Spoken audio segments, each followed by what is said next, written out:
एक विद्यार्थी ने पूछा कि गुरुजी आपने यम नियम बता तो दिए, पर कठिन काम है, सत्य बोलना कठिन है, अहिंसा का पालन करना कठिन है, वातावरण सारा विरुद्ध है। इन यम नियमों के अनुकूल नहीं है, वातावरण सारा उल्टा है। झूठ, छल, कपट, चोरी, अन्याय सब उल्टे सीधे काम हो रहे हैं दुनिया में। बुरे काम बहुत अधिक हो रहे हैं, अच्छे काम बहुत कम हो रहे हैं।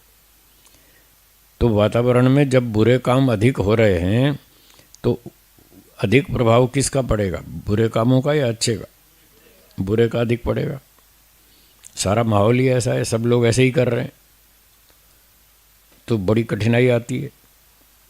इन यम नियमों का पालन करने में कठिनाई आएगी। मन में बार बार विचार उठेगा, थोड़ा तो झूठ बोल ही लो, थोड़ी तो हेरा फेरी कर ही लो, थोड़ी चोरी तो कर ही लो, ऐसे थोड़ा थोड़ा अन्याय तो कर ही लो। ऐसे ऐसे मन में विचार आएगा, फिर क्या करेंगे? ये प्रश्न किया विद्यार्थी ने गुरुजी से। जब हमारे यम नियम के पालन में बाधा आएगी, कठिनाइयाँ आएंगी, यम नियम को भंग करने का विचार मन में उठेगा, तब क्या करेंगे? अपनी रक्षा कैसे करेंगे? ये प्रश्न किया। इसका उत्तर दिया अगले सूत्र में। 33वां सूत्र देखिए, बोलिए। वितर्क बाधने प्रतिपक्ष भावनम। तो महर्षि पतंजलि जी ने उत्तर दिया कि वितर्क बाधने, जब वितर्क बाधा डाले आपके यम नियम के पालन में, जब वितर्क बाधा डाले तब क्या करना? प्रतिपक्ष भावना, विरोधी पक्ष का विचार करना, उल्टा पक्ष सोचना।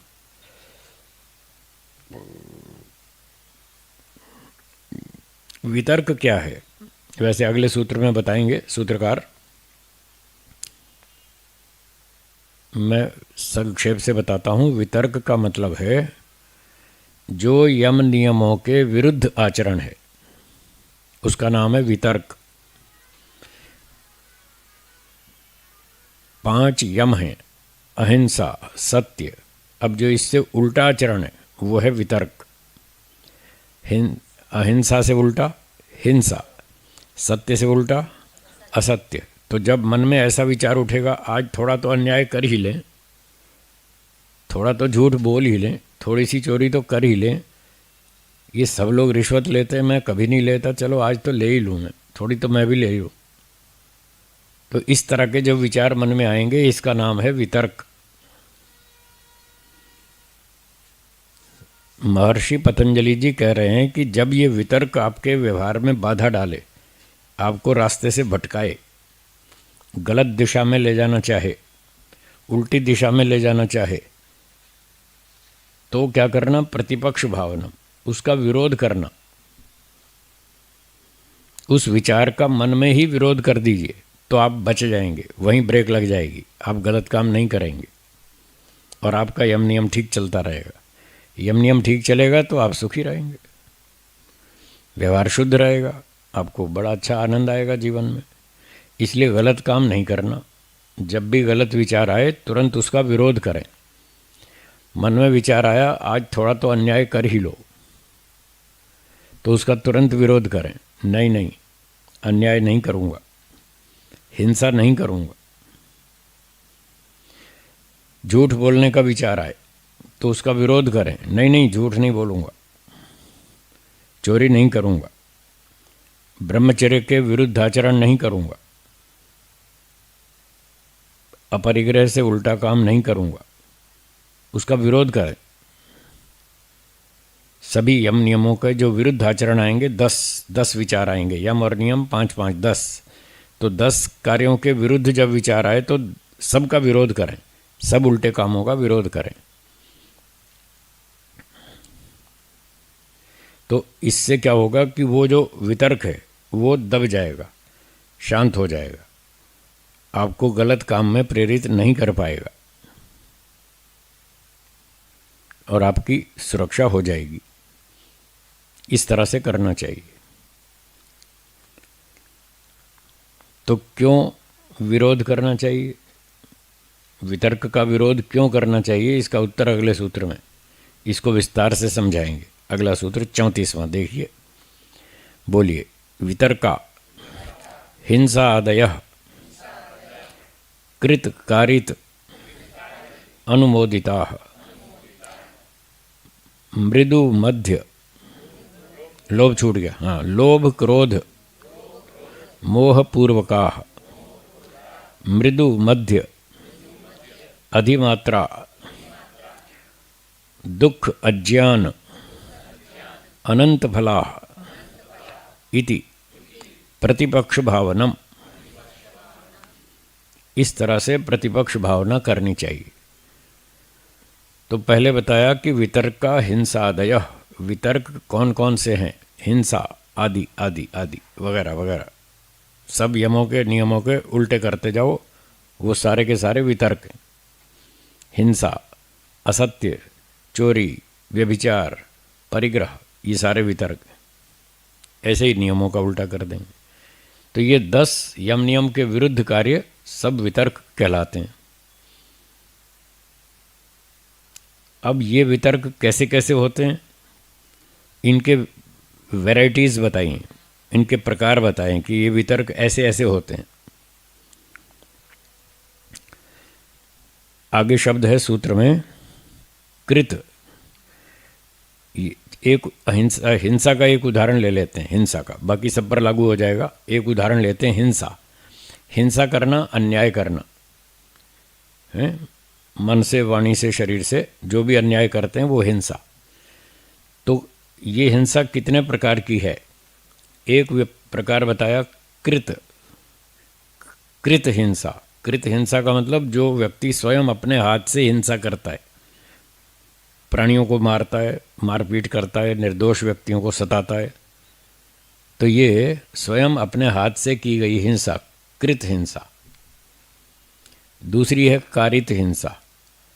वो स्वयं अपने हाथ से तो बकरे नहीं काटता, मुर्गे नहीं काटता, फिर एक नौकर रख लेता है, दुकान चला के एक नौकर रख लेता है, भाई तुम इन बकरियों को काटो और बेचते रहो, तुम्हें इतना वेतन दूंगा, बाकी प्रॉफिट मेरा, दुकान मेरी है, सब खर्चा इन्वेस्टमेंट मेरी है, तो प्रॉफिट सारा मेरा, तुम इतना काम करो, तुम्हें इतना पैसा वेतन मिलेगा। ये कारित कर्म हो गया, कारित हिंसा। अपने हाथ से काटना कृत हिंसा, दूसरे से आदेश देकर कटवा देना कारित हिंसा, और तीसरा अनुमोदिता, अनुमोदित हिंसा। किसी ने पूछा जी यहाँ एक स्लॉटर हाउस खोलना है, कसाई खाना, आपका क्या विचार है, खोल दे? आपने समर्थन कर दिया, हाँ हाँ खोलो खोलो, बहुत हैं, माल बिकेगा तुम्हारा, खाने वाले बहुत हैं, खोलो खोलो। ये अनुमोदित हिंसा। आप खुद भी नहीं काट रहे और नौकर रख के कटवा भी नहीं रहे, पर समर्थन तो कर रहे हैं ना। ये समर्थन करना भी अपराध है, इसको अनुमोदित हिंसा कहते हैं। 3 प्रकार हो गए, कृत, कारित, अनुमोदित। फिर 3 इसके कारण बताए, लोभ, क्रोध और मोह पूर्वका। जिस हिंसा के पूर्व पहले कारण के रूप में लोभ हो सकता है, क्रोध हो सकता है, या मोह अर्थात मूर्खता, अविद्या, इन कारणों से व्यक्ति हिंसा करता है। कहीं लोभ के कारण से, बहुत से लोग वो चंदन की तस्करी करते हैं और हाथी दांत का व्यापार करते हैं, उसकी भी तस्करी करते हैं, तो वो उनको मारते हैं, प्राणियों को। कस्तूरी मृग को मारते हैं, कस्तूरी का प्राप्त करने के लिए, लोभ के कारण हिंसा कर रहे हैं, पैसे का लोभ है। ये लोभ से की गई हिंसा, लोभ कारण है इसका। फिर क्रोध के कारण हिंसा। 2 व्यक्तियों में आपस में थोड़ा सा झगड़ा हो गया, तो एक व्यक्ति ने 10 पैसे की गलती की, दूसरे ने उसको 30 पैसे का दंड दिया। क्रोध आ गया उसको, अच्छा मुझे ऐसा कहता है, अभी तुझे दिखाता हूँ, और मारा उसको ठोक ठोक के 10 पैसे की गलती थी, 30 पैसे उस पर अन्याय कर दिया। तो ये जो 20 पैसे अतिरिक्त दंड दिया, ये हिंसा है, ये क्रोध के कारण की गई हिंसा है। ठीक है, समझ में आ रहा है ना? तो कहीं व्यक्ति धन के लोभ से हिंसा करता है, कहीं क्रोध के कारण हिंसा करता है, और कहीं मोहपूर्वक अविद्या के कारण भी करता है। जैसे बताया था कलकत्ता के मंदिर में, और भी बहुत से मंदिरों में बकरों की बलि चढ़ाते हैं, प्राणियों को मारते हैं। वो ये समझते हैं कि ऐसा करने से ये देवी माँ प्रसन्न हो जाएगी, हमको बहुत आशीर्वाद देगी। तो ये मोहकृत हिंसा है, अविद्या से, अज्ञानता से, मूर्खता से की गई हिंसा है। ठीक है, 3 कारण हो गए, लोभ, क्रोध और मोह। तो पहले 3 भेद हो गए, कृत, कारित, अनुमोदित। फिर लोभ, क्रोध और मोह, 3 उसके कारण हो गए। और अब 3 है स्तर, लेवल। मृदु, थोड़ी मात्रा में हिंसा, किसी को 2 थप्पड़ मारे ऐसी खाम बिना बात। कई होते हैं ना ऐसे खराब बुद्धि वाले झगड़ा करने वाले, परेशान करने वाले, दादागिरी करने वाले, तो ऐसे ही खाम छेड़ दिया, उसको 2 थप्पड़ मारे, ये मृदु हिंसा है। फिर बात थोड़ी सी बढ़ गई, उसने कहा भाई तुम मुझे क्यों मारते हो, मैंने क्या गलती की है? उसको आया गुस्सा, उसने कहा अच्छा मुझसे ज़बान लड़ाता है, अभी बताता हूँ। उसने एक डंडा लिया, उसकी हड्डी तोड़ दी ये मध्य हिंसा, उससे ज़्यादा लेवल की। फिर बात ऐसे थोड़ी बढ़ गई, उसने निकाला चाकू और कर दिया पार, ये अधिमात्र हिंसा, मार डाला उसको। तो थोड़ी मात्रा में अन्याय करना हिंसा, मृदु हिंसा। फिर कुछ ज़्यादा मध्यम स्तर की, और फिर बहुत अधिक पूरी हत्या ही कर दी। ये इसके हिंसा के 3 स्तर हो गए, 3 लेवल। तो अब देखिए कितने प्रकार हो गए। पहले तो कृत, कारित, अनुमोदित 3 प्रकार ये हो गए। और कृत हिंसा के भी 3 कारण, लोभपूर्वक कृत हिंसा, क्रोधपूर्वक कृत हिंसा और मोहपूर्वक कृत हिंसा। तो 3 ये हो गए। ठीक है, फिर लोभपूर्वक कारित हिंसा, तो कारित के भी ये 3 कारण हो गए, और अनुमोदित के भी 3 हो गए। तो 3 3 9 हो गए, 9 प्रकार की हिंसा हो गई। फिर 3 इनके स्तर हो गए, मृदु, मध्य और अधिमात्र। तो 9 3 27 हो गए, 27 प्रकार की हिंसा ये तो सूत्र में हो गई। अब व्यास भाष्य में इसकी और व्याख्या की है। मृदु, फिर मृदु जो हिंसा थी उसके भी 3 लेवल कर दिए, मृदु के भी 3 स्तर हो गए, आपस में बहुत थोड़ी, कुछ अधिक कुछ अधिक। तो जितना एरिया मृदु हिंसा का था उसके अंदर 3 भाग कर दिए। तो ऐसे 27 को 3 से गुणा करेंगे तो सबके 3 3 होते जाएंगे, 81 प्रकार की हिंसा। ये योग दर्शन व्यास भाष्य में लिखी, 81 प्रकार की हिंसा होती है, 81 प्रकार का झूठ, 81 प्रकार की चोरी, सारे के सारे वितर्क 81 प्रकार के। अब आप देखो 10 वितर्क हैं और 81 प्रकार के, कितने हो गए? 810 कल कौन कह रहा था? लालचंद जी कह रहे थे कि गुरुजी आप तो दंड के सारे पर्दे पर्दे खोलते जाते हैं, इतना हम गलतियां करते हैं सारे दिन या मुकेश जी कह रहे थे, कोई कह रहा, लालचंद जी कह रहे थे, हाँ कि आप तो दंड के इतने पर्दे पर्दे खोलते जा रहे हैं, हम तो सारा दिन दंड ही भोगते रहेंगे इतनी गलतियां करते हैं हम भाई जो सच है वो तो यही है। अब लोग समझे ना समझे वो उनकी दिक्कत है। शास्त्र कह रहा, मैं नहीं कह रहा, मैं कोई अपनी ओर से कुछ नहीं कह रहा, ये तो ऋषियों ने बता रखा है। इतने इतने प्रकार की हिंसा, इतने इतने प्रकार का झूठ, इतने इतने प्रकार की चोरी, तो हमें इन सब से बचना पड़ेगा। तो ऐसे व्यक्ति विचार करे कि इतने प्रकार की गलतियां हो सकती हैं, इसलिए हर समय सावधान रहें, सावधानी से काम करें, सावधानी से व्यवहार करें, थोड़ी भी गलती ना हो जाए। काम करने से पहले विचार करें क्या करना है, काम करते करते भी सोचते रहें कहीं मैं गलत तो नहीं कर रहा, ठीक कर रहा हूँ ना। करते करते भी सोचें, और काम पूरा हो जाए फिर परीक्षण करें, मैंने कहाँ गलती की, ठीक बोला या कहीं गलती की बोलने में, व्यवहार में, लेन देन में। तो ये सारा चेक करना पड़ेगा। ऐसे जो व्यक्ति अपना परीक्षण निरीक्षण करता है स्वयं, तो उसको गलतियां समझ में आने लगती हैं। और जो परीक्षण नहीं करता उसको 50 साल तक भी समझ नहीं आती कि मैं कहाँ गलती करता हूँ, उसको गलती दिखती ही नहीं। और कोई बताए कि आप बहुत गलतियाँ करते हैं, तो वो कहेगा नहीं, मैं तो बिल्कुल गलती नहीं करता। एक व्यक्ति ने मंच पे कहा प्रवचन में, मेरे मन में किसी के प्रति लेश मात्र भी द्वेष नहीं है। क्या बोला? और जबकि मैं उसको व्यक्तिगत रूप से जानता था। वो व्यक्ति सर से पांव तक द्वेष में डूबा हुआ था। सर से पांव तक पूरा द्वेष में डूबा हुआ था, और वो कहता है मेरे मन में किसी के प्रति लेश मात्र भी, इतना सा भी द्वेष नहीं है। तो उसको बेचारे को पता ही नहीं चलता कि मैं कहाँ द्वेष करता हूँ, कहाँ अन्याय करता हूँ, कहाँ झूठ बोलता हूँ, कहाँ हेरा फेरी करता हूँ। उनको समझ नहीं आता।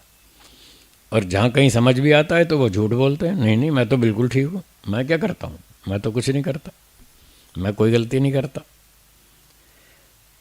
ये तो सामान्य बात है, प्रायः कोई अपनी गलती स्वीकार करने को तैयार नहीं है। बहुत थोड़े लोग होते हैं जिनका मन शुद्ध हो, ईमानदारी हो जिनमें, वो स्वीकार करते हैं, हाँ साहब मैं गलती करता हूँ और मुझे मेरी गलतियाँ मालूम है, मैं उनको दूर करने के लिए खूब मेहनत भी कर रहा हूँ और एक दिन मैं जीत जाऊँगा, मैं सारी गलतियाँ ख़त्म कर दूँगा, इनको उखाड़ फेंकूँगा। ऐसे कोई कोई लोग होते हैं जो इस तरह से मेहनत करते हैं, वो सफल हो जाते हैं, वो गलतियों को दूर कर लेते हैं, उनका जीवन बड़ा शुद्ध होता है, पवित्र होता है, खूब आनंद से मस्ती से जीते। तो ऐसा हमको करना पड़ेगा, करना चाहिए। तो महर्षि पतंजलि जी बता रहे हैं इस प्रकार के हिंसा आदि दोष होते रहते हैं। कृत, कारित, अनुमोदित, लोभ, क्रोध, मोहपूर्वक और मृदु, मध्य और अधिमात्र, इस प्रकार के स्तर के काम, हिंसा, अन्याय, चोरी, झूठ, छल कपट होते रहते हैं। तो ये सब होते रहते हैं, तो अब इनसे कैसे बचें? तो कह रहे हैं इसका फल देखो, दुख, अज्ञान, अनंत फला। ऐसा सोचना चाहिए अगर मैंने गलती की तो ईश्वर नहीं छोड़ेगा। देखो फल लिखा है, दुख और अज्ञान अनंत फला, बहुत भयंकर दंड मिलेगा, भयंकर दुख भोगना पड़ेगा, भयंकर अज्ञान, मूर्खता सवार हो जाएगी मुझ पर, ये सब दंड मिलेगा। मूर्खता और दुख, ये दो दंड मिलेंगे खतरनाक। ऐसी कीड़े मकोड़े की योनि में डाल देगा ईश्वर जो सीवर के अंदर होते हैं, 24 घंटे अंधेरे में ही रहते। बताओ कितना अधिक अज्ञान है उस प्राणी के अंदर, वो 24 घंटे अंधेरे में ही रहता है, लाइट उसको पसंद ही नहीं है। कई प्राणी ऐसे होते हैं जिनको लाइट में लाओ फट अंधेरे में घुस जाते हैं, बिल में घुस जाएंगे, बाहर खुले प्रकाश में उनको अच्छा नहीं लगता। उल्लू का भी ऐसा ही बताते हैं, वो उसको दिन में अच्छा नहीं लगता, दिन की रोशनी उसको अच्छी नहीं सुहाती, वो रात को अंधेरे में जागता है और सब काम करता है, और दिन में सोता रहता है आंख बंद करके, उसको दिखता भी कम है दिन में। नहीं बताता।